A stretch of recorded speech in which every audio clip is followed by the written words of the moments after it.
major dust-ups is a good thing. Yeah. John, would you make a Vic's comment on Ty Robinson? He's been on life support since kind of a tough comment to hear, but he said he's looked better, which is good, but it is still a funny comment to make about a player. And I'm sure Ty wasn't happy to hear that, but he's looked better. He's going to keep it up. But he's been a lot better recently. And, they kind of tested him and gave him more second-team reps, and then he even got a couple first-team reps. And, that's Vic. He's blunt. But, the positive is he said, he came to life. He's been on life support, but he came to life. And hopefully that will continue. The guy who's been out there for the past week or so is, like I said, don't give up on him. You all thought he was going to be a star right away. And I said, temper that, it's not looking good. And now y'all gave up on him. And I said, temper that. He can get better, and he's getting better. You know what he looks like? He looks like a second-year, fourth-round pick. And he looks like an NFL player. It's also hard at don't you have to give more time to defensive tackles? I mean, obviously you're not going to give them forever, but it just feels like at that position, like you come into the league and you're got to go up against NFL offensive linemen where, the worst NFL lineman in many cases better than whoever Ty played at Nebraska. Dude, you're getting ragdolled by dudes that are bigger and stronger than you. It takes time to acclimate to that and learn how to play it. Yeah, I go through this as a wrestling guy. Like, I think people think the strongest people are the ones that look like Ty Robinson, the great physique, the giant biceps. And really, the strongest people tend to be, you see those strongest man contests back in the day? Yeah, right. The big bellied, just massive forearms, those, because it's different. It's different training for look, for cosmetics versus training for strength.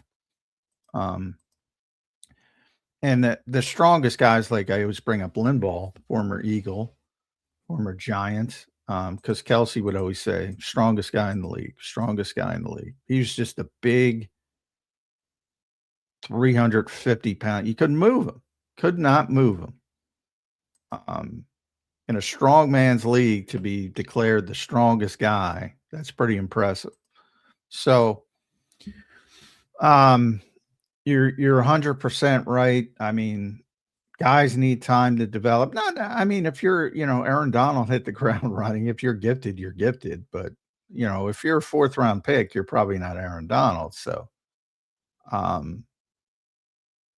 Ty Robinson, like a lot of players, basically had a redshirt year, and now he's got to step up in year 2, and he's stepping up in year 2.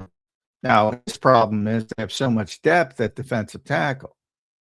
They have Jalen Carter, Jordan Davis, and Moro Ojomo, and Byron Young.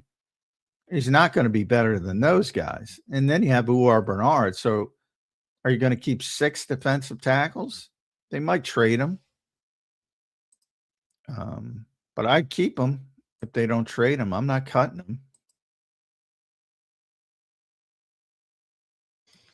Well, I think he'll be good if he continues to play well in practice, but we'll see. I mean, you're right. There's a lot of dudes at that position. So, but boy, it seems like the depth on that position just keeps getting better. I mean, if he can play, now you got 5. Yeah. 5 dudes. They tried to get Vic on Bernard and Wiru again. It did not work. No, it's not going to work. You could tell they're back burner for Vic Fangio. He's like not this Wiru stuff. I'm making it my lot in life to get people to notice. You're watching the preseason game. Watch for Jose Ramirez, not the 3-hitter from the Indians back in the day, but the pass rusher on the Eagles. He is so far ahead of Josh Wiru, but Josh Wiru got all the hype coming out of the Baltimore preseason game, and I think it was Zach Berman who asked the questions, but Vic just said, yeah, they're completely shut it down. Completely shut it down. They're a long way away. Well, they are. I'm trying to look. I'm trying. Here, I found it. All right. This is Zach's question. I love the way Zach phrased. I know you asked us to calm down on Uar Bernard and Josh Wiru storylines, but Wiru in particular, seeing him out there, did anything jump out? So you're not coming down, Vic said.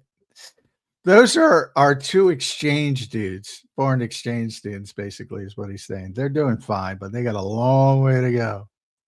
You know, they people, it really is. They want everything right now, Xander. And Vic's trying to calm people down, and they won't calm down. Bizarre. Well, there's different things, though. I mean, you know, Vic is trying to optimize that. You know, other people who are in there, John, they're looking for a story. You know, they're looking for to cover the game. They're looking for, know that. I know. So I'm pulling up Ramirez.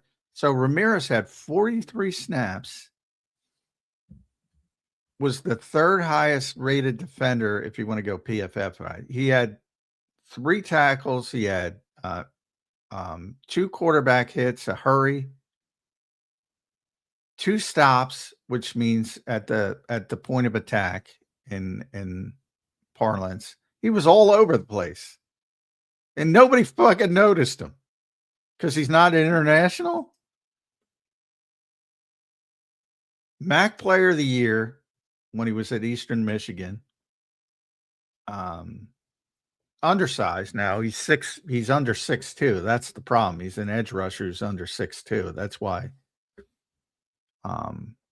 But now in your point, yes, it's completely about, you know, engaging. And by the way, the grades, and again, people like PFF when it agrees with them, they don't like it. Ramirez's grade was 80.4. Wiru's was 43.8. But if you ask the casual fan, they'll tell you, oh, Wiru showed up because they know the name. And he did get 1 hurry, which is surprising, you know, for somebody with his experience level to even be able to generate anything. But it's interesting to me because you're right. I mean, if you write a story on Jose Ramirez, nobody's going to read it. And if you write a story on Josh Wiru, a bunch of people are going to read it. We live in weird times, man. We do, Johnny Mac. We do live in some weird times. It is what it is, though. All right, John, day number 2 then of joint practice today. What are you looking for? What are you looking to read about today? Who will speak today, by the way? Will it be Nick Sirianni? Yeah, Nick, last practice before the preseason game. So that's the head coach. It'll be Nick Sirianni. And I'm sure he'll give us a lot of Nick Sirianni-isms and how great the work has been and how important it is and how much they've gotten better as a team. So I don't expect much value out of what Nick says, but that is the goal of practice. But he's just going to be resonating that kind of stuff. As far as what you want to see, well, you'd like to, you know, stop AJ from dominating, I guess. Want to continue to see running games like I said with the passing game. I think you're up against it. I don't know how it's going to look great until DeVonta gets back out there and Mekhi helps out at least. So I'm more focused on the running game and the defense playing better. I think the passing game, even when those guys come back, is going to be an issue early on, and hopefully it gets better as the season goes on. But I think right now, we as a group, we bought into the Elijah Moores and Darius Coopers and Hollywood Browns way too much. Well, that's a part of it. We'll see what they do this year.